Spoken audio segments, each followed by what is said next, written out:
Hello everybody, and welcome back to another video. Season of The Haunted is here, which means Solo 3.0 is finally in our hands, and it is crazy. It's crazy. Absolutely wild. I'm gonna skip all this kind of intro talk kind of business because we've got a lot to cover. So we're gonna get right into it. First, we're going to cover what Solar 3.0 does in terms of buffs and debuffs. These cross across all three classes, so it's important to know these before we get really into it. First, for the buffs, we've got Radiant. Your weapons are enhanced by the power of the Traveler and deal increased damage to foes. Restoration, you regenerate health and shields over time, cannot be interrupted by taking damage. And Cure, you are healed in a burst of mending solar light. Now for the debuffs, you've got two. You've got Scorch. The target is singed by the destructive solar light, taking damage over time. Solar damage increases as the target accumulates more Scorch stacks. After enough Scorch stacks are applied by the target, they ignite. And then that leads into Ignition, or also Ignite, a large solar explosion which deals damage in an area around the target. Now cover all of the fragments. All three classes share these fragments, so just gonna cover all of them. Ember of Singeing, your class ability recharges faster when you scorch targets. Ember of Benevolence, applying Restoration, Cure, or Radiant to allies grants increased grenade, melee, and class ability regeneration for a short duration, but you lose 10 discipline. Ember of Beams, your solar super projectiles have stronger target acquisition, plus 10 intellect. Ember of Empyrean, solar weapon or ability final blows extend the duration of restoration and radiant effects applied to you, but you lose 10 resilience. Ember of Combustion, final blows with your solar super cause targets to ignite, plus 10 strength. Ember of Torches, powered melee attacks against combatants make you and nearby allies radiant. Ember of Char, your solar ignitions spread scorch to nearby targets, plus 10 discipline. Ember of Tempering, solar weapon final blows grant you and your allies increased recovery for a short duration, stacks 3 times. While Ember of Tempering is active, your weapons have increased airborne effectiveness, but you lose 10 recovery. Ember Blistering, defeating targets with solar ignitions grants grenade energy. Ember of Solace, radiant and restoration effects applied to you have increased duration. Ember of Eruption, your solar ignitions have increased area of effect, plus 10 strength. Ember of Ashes, you apply more scorch stacks to targets.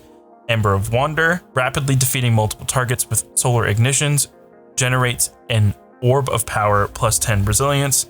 Ember of Searing, defeating scorched targets grants melee energy, plus 10 recovery. That is a lot. That is a lot of words and a lot that doesn't make a whole lot of sense, but we'll be covering a lot of these in a lot of our build videos later on. Just kind of giving you the info here. In terms of the classes, Warlocks, you are up first for your changes. In terms of the melee, you kept your Celestial Fire melee ability, but you gained a new melee called the Incinerator Snap. You snap your fingers and create a fan of burning sparks that explode and scorch targets. For any of you guys who have watched Fullmetal Alchemist, it's just Roy Mustang. Everyone's been memeing about it. It's great.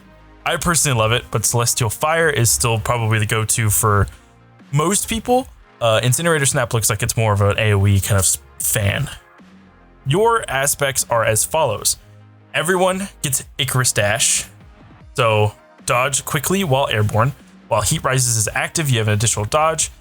Heat Rises is just like normal. You can fire weapons, melee, and throw grenades while gliding. Final blows while airborne increase the duration of Heat Rises and grant melee energy. Consuming your grenade to cast takes 2 slots.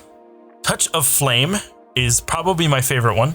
Improves the strength of your healing, solar, firebolt, and fusion nades. Also adds additional effects to each, 2 slots. This one has probably been my favorite one to run just because of the fact that the solar nades are better. The healing grenades are so much better. It's good for Warlocks because Warlocks you're going to be throwing a lot of nades. My fellow Bashy boys, Titans, you are next. Your aspects include Soul Invictus, solar ability final blows, Hammer of Soul impacts, and defeating scorched targets creates Sunspot. Your abilities regenerate faster and your super drains more slowly when standing at a sunspot. Sunspots apply scorch and deal damage to targets inside. Entering a sunspot applies restoration. So it kind of works like normal, but they've changed the name, so instead of it saying sunspots, it says Soul Invictus. Consecration, while sliding, activate your charged melee ability to launch a wave of solar energy forward, damaging and scorching targets in front of you as you leap into the air. While airborne, activate your melee again to slam into the ground and create a second larger wave. If the wave hits a scorched target, they ignite.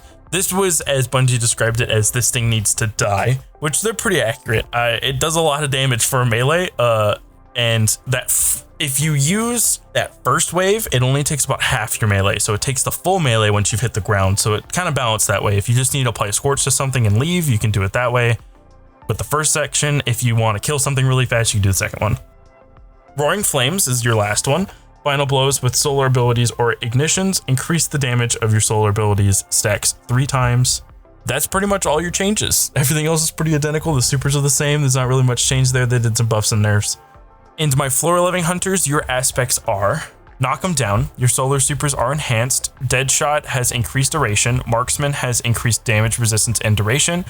And Blade Barrage launches more projectiles. While radiant, final blows with your equipped throwing knife fully refund your melee energy. That's your first aspect. Deadshot and Marksman are your 2 individual, 6-shot golden guns. So you've got your 6-shot and your 3-shot, more powerful. 6-shot, less powerful, but you can refund shots. Gunpowder Gamble. This one's been everyone's kind of favorite. Defeat targets with abilities, solar debuffs, or solar weapons to charge up an improvised solar grenade. Shoot it in midair to cause ignition. That one is the one where you throw out, you shoot it, and it deals a bunch of damage. On your mark, precision final blows grant you and your nearby allies increased weapon handling and reload speed for a short duration, stacks 3 times, activating your class ability, immediately grants maximum stacks of on your mark. The other thing that Hunters got is they got a new dodge. It is now kind of like the slam ability that the other ones have kind of had.